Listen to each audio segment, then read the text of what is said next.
मंत्री उदय सामंत बोलतायत, थेट जाऊया. त्यांच्यावर न बोललेलं बरं.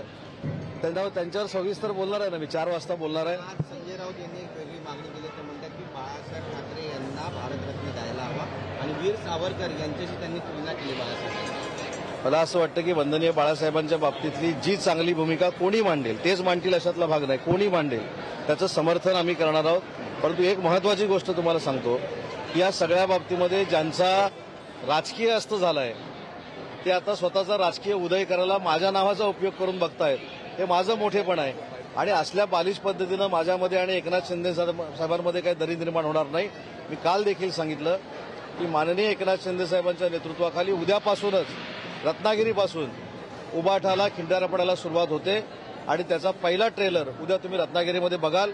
मी जे काल सांगितलं की 4 उबाठाचे आमदार, 5 काँग्रेसचे आमदार, 3 उबाटाचे खासदार, 10 माजी आमदार आणि असंख्य जिल्हा प्रमुख हे माननीय एकनाथ शिंदे साहेबांच्या नेतृत्वाखाली शिवसेनेमध्ये सामील होत आहेत.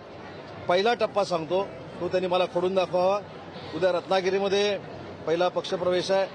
त्याच्यानंतर रत्नागिरीचे काही माजी आमदार हे उबाठा सोडून शिवसेनेमध्ये प्रवेश करणार आहेत. नंतर मी शिंदेसाहेबांच्या नेतृत्वाखाली कोल्हापूर मार्गे सांगलीमध्ये येणार आहे. सांगलीतनं साताऱ्यात येणार आहे. साताऱ्यातनं पुण्यात येणार आहे. हा पहिला टप्पा आहे आणि माझं त्यांना आव्हान आहे की जे माझ्या नावाची बदनामी करण्याचा प्रयत्न करतायत त्यांनी हे पदाधिकारी आमच्याकडे म्हणजे शिंदेसाहेबांच्या पक्षामध्ये येण्यापासून रोखून दाखवावे. एवढी मानसिकता यांना हे विटलेले आहेत. त्याच्यामुळे या विटलेल्या लोकांना कोणाच्या तरी नावाचा आधार लागतो आणि आता सगळंच संपलेलं आहे. त्याच्यामुळे नवीन ब्रेकिंग काय द्यायची ती काल मी तुम्हाला दिली आणि मी एकनाथ शिंदे साहेबांच्या नेतृत्वाखाली ही तुम्हाला 3 महिन्यामध्ये साबित करून दाखवतो की एवढे सगळेच्या सगळे जेवढी मी नावं दिलेली नाहीत पण जो आकडा दिलेला आहे तो उद्यापासून आपण बघाल. तुम्हाला दररोज एक ब्रेकिंग मिळेल. उबाटा फुटलेला आहे.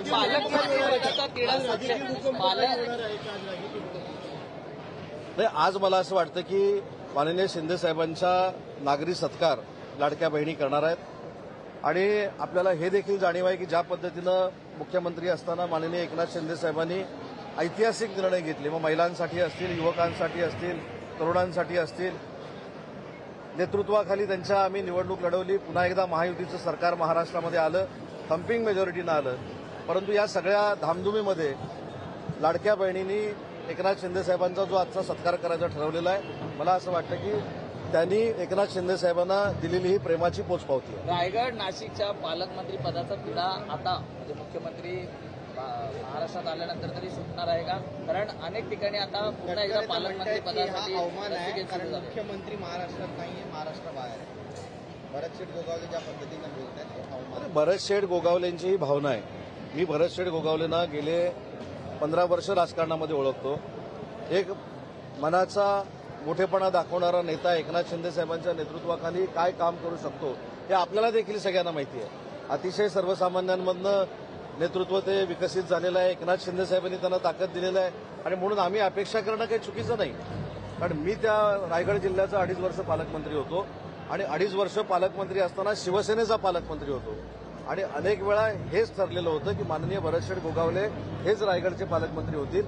याबाबत माननीय देवेंद्रजी, एकनाथ शिंदेसाहेब आणि अजितदादा, देवेंद्रजी परदेशात आल्यानंतर चर्चा होईल आणि मला असं वाटतं की भरत शेठनी एखादी भूमिका मांडणं ही अयोग्य आहे असं वाटत नाही आणि आपल्या नेत्यावर प्रेम करणारी लोक काही उद्रेक करतात तर त्याचा दोष काय भरत शेठ गोगावलेंचा नसतो. ही स्पॉन्टेनियस आलेली प्रतिक्रिया असते. रायगड पाठोपाठ सातारा रडारवर आहेत का? कारण कपिल शर्मांना धमकी मिळाली, रेमोटे सुद्धा आताच वाचलं. मला असं वाटतं की या सगळ्या ह्याच्यामध्ये पोलीस तपास करतील, स्वतः मुख्यमंत्री, दोन्ही उपमुख्यमंत्री याच्यामध्ये लक्ष घालतील. परंतु बॉलिवूड हे संरक्षित असलं पाहिजे ही भूमिका सरकार म्हणून आमची आहे.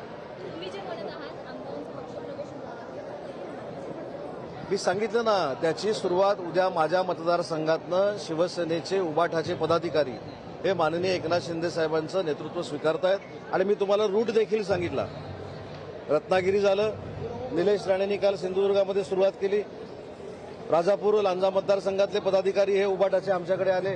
उद्या माझ्या मतदारसंघातले येत आहेत, त्यातनं सांगलीतले येत आहेत, साताऱ्यातले येत आहेत, कोल्हापूर जरा मागं ठेवलंय, पुण्यामधले येत आहेत. असे अनेक धक्के बसणार आहेत आणि म्हणून मला आमच्या विरोधक राजकीय कार्यकर्त्यांना विनंती करायची आहे की एका सर्वसामान्य कुटुंबातल्या कार्यकर्त्याला अशा पद्धतीनं बदनाम करणं हे योग्य नाही. मैदानात येऊन लढण्याची मला सवय आहे आणि उद्यापासून रत्नागिरीपासूनच उबाटाचे अनेक पदाधिकारी हे एकनाथ शिंदे साहेबांचं नेतृत्व स्वीकारतात.